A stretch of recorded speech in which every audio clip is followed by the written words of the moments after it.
Selamat siang semuanya, perkenalkan nama saya Priska Widiati dengan NIM 22013022. Saya dari program studi D3 Ekowisata semester 2. Di sini saya akan menjelaskan tentang dampak pariwisata terhadap lingkungan di Labuan Bajo. Yang pertama, latar belakang.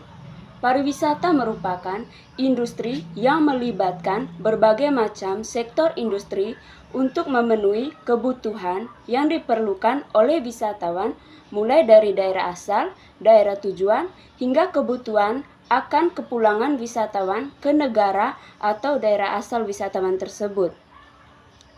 Labuan Bajo adalah salah satu destinasi yang mengalami dampak dari pariwisata yang sangat signifikan, terutama pada lingkungan alam. Dampak pariwisata di Labuan Bajo sendiri dibagi ke dalam dua bagian, yaitu dampak positif dan dampak negatif. Yang kedua, rumusan masalah. Pertama, perubahan lingkungan sebagai dampak dari pariwisata yang berkembang di Labuan Bajo dibagi ke dalam dua bagian besar, yaitu dampak positif dan dampak negatif. Dalam makalah ini akan menjelaskan apa sajakah dampak positif dan dampak negatif pariwisata yang berkembang di Labuan Bajo. Dan yang kedua, bagaimanakah solusi untuk menangani dampak negatif dari pariwisata yang ada di Labuan Bajo. Yang ketiga, tujuan. Untuk mengetahui dampak negatif dan positif pariwisata di Labuan Bajo dan menjelaskan solusi yang bisa dilakukan untuk mengatasi dampak negatif dari pariwisata di Labuan Bajo. Yang keempat, manfaat. Pertama, membangun kesadaran masyarakat untuk menjaga dan melindungi lingkungan alam di Labuan Bajo. Kedua, kebersihan, keindahan, dan kesejukan serta keindahan alam lingkungan terpelihara dengan baik. Ketiga, banyak wisatawan yang berkunjung karena kebersihan dan keindahan alam lingkungan serta menerapkan prinsip berkelanjutan. Kondisi pariwisata di Labuan Bajo. Di Indonesia, pengembangan pariwisata telah dikembangkan sebagai sektor yang menjanjikan pendapatan yang besar bagi negara, terutama di daerah yang kaya akan sumber daya alam dan budaya. Dengan pesona Komodo, keindahan alam, dan pulau-pulau kecil yang tersebar di sekitarnya, Labuan Bajo menjadi salah satu wisata di Nusa Tenggara Timur, bahkan Indonesia. Labuan Bajo mulai ramai setelah Pulau Komodo masuk dalam daftar 7 keajaiban dunia baru. Labuan Bajo terpilih sebagai destinasi kelas dunia bersama dengan 3 destinasi lainnya, yaitu Danau Toba, Borobudur, dan Mandalika. Labuan Bajo sendiri telah ditetapkan sebagai Badan Otoritas Pariwisata atau BOP. Perubahan status ini berdasarkan pada Perpres BOP Labuan Bajo Flores nomor 32 tahun 2018 pada tanggal 5 April 2018. Dengan terpilihnya Labuan Bajo sebagai destinasi dunia, terjadi perkembangan yang masif.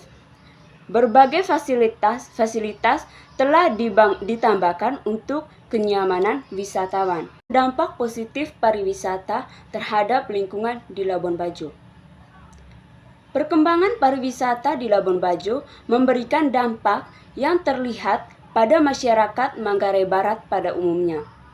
Adapun dampak positif dari pariwisata yang ada di Labuan Bajo adalah sebagai berikut. Yang pertama, melestarikan lingkungan.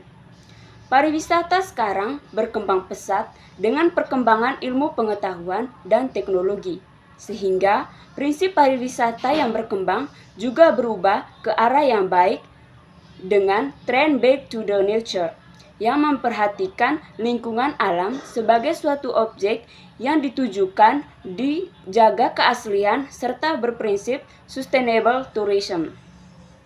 Contohnya, konsep restoran dapur Tara yang sangat bersifat tradisional dengan mengandalkan alam sebagai objek utama.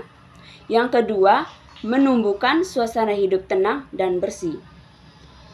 Pengetahuan berkembang seiring waktu berjalan, begitu juga pemahaman manusia terhadap kualitas hidup. Dengan menerapkan kebersihan dan hidup tenang adalah tujuan utama. Berikut adalah contoh gambaran sekilas tentang dampak positif dari kegiatan pariwisata di Labuan Bajo. Dampak negatif pariwisata terhadap lingkungan di Labuan Bajo. Berikut adalah dampak negatif di Labuan Bajo akibat dari kegiatan pariwisata. Yang pertama, perusakan lingkungan atau vandalisme. Perusakan terhadap lingkungan atau vandalisme masih kerap terjadi di Labuan Bajo. Contohnya, ditemukan coretan tangan di permukaan dinding di Gua Batu Cermin. Ini sudah sangat merusak nilai keindahan dari Gua Batu Cermin yang memiliki nilai sejarah. Kedua, pengolahan dan penataan kawasan tanpa memerhatikan sistem AMDAL. Perkembangan pariwisata di Labuan Bajo mengundang banyak pengusaha serta investor untuk membangun usaha pariwisata. Tetapi banyak dari mereka yang membangun tanpa memperhatikan dampak yang akan timbul. Situasi seperti ini pun kerap terjadi di Labuan Bajo. Contohnya, Hotel Ayana yang mengaku saat urus perjanjian dia ingin membangun gedung seluas 9.800-an meter persegi. Namun, pada kenyataannya mereka membangun di atas tanah seluas 10.000 meter persegi. Tentu, perilaku ini mereka lakukan untuk mengelabui pihak pemerintah dalam membayar pajak. Yang ketiga, pengalihan lahan. Fenomena pengalihan lahan di Labuan Bajo sangatlah marak. Contohnya, di tengah sawah di Serenaru yang awalnya sawah, sekarang di tengahnya dibangun aspal. Keempat, sering terjadinya banjir.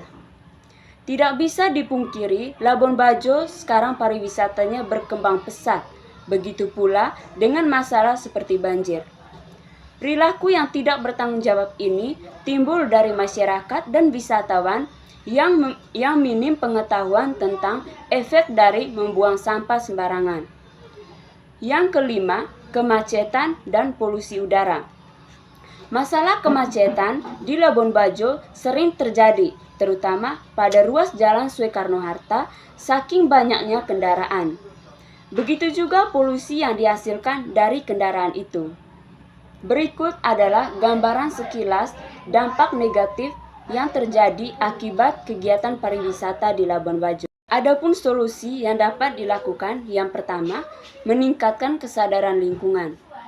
Meningkatkan kesadaran lingkungan pariwisata adalah potensi yang meningkatkan apresiasi publik pada lingkungan dan menyebarkan permasalahan tentang kesadaran lingkungan untuk membawa manusia menjalin hubungan lebih dengan alam dan lingkungan. Kedua, kebijakan yang terukur.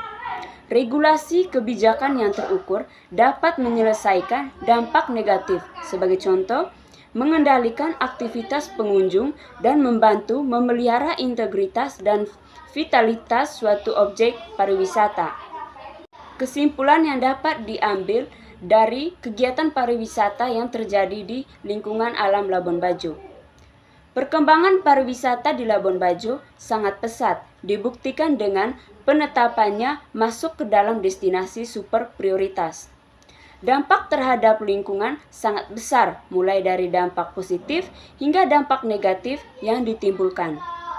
Pengelolaan pariwisata di Labuan Bajo masih sangat diperhatikan, terutama pada aspek lingkungan sebagai objek utama. Saran dari kegiatan pariwisata tersebut yaitu pembangunan infrastruktur pariwisata di Labuan Bajo harus memenuhi persyaratan agar tidak merugikan lingkungan, serta peran pemerintah dalam mengawasi dan mengembangkan pariwisata di Labuan Bajo harus totalitas dengan cara mengeluarkan kebijakan yang apabila dilanggar maka izin mendirikan bangunan akan dicabut, serta menertibkan masyarakat agar tetap menjaga lingkungan. Sekian materi yang saya jelaskan. Saya ucapkan terima kasih. Selamat siang.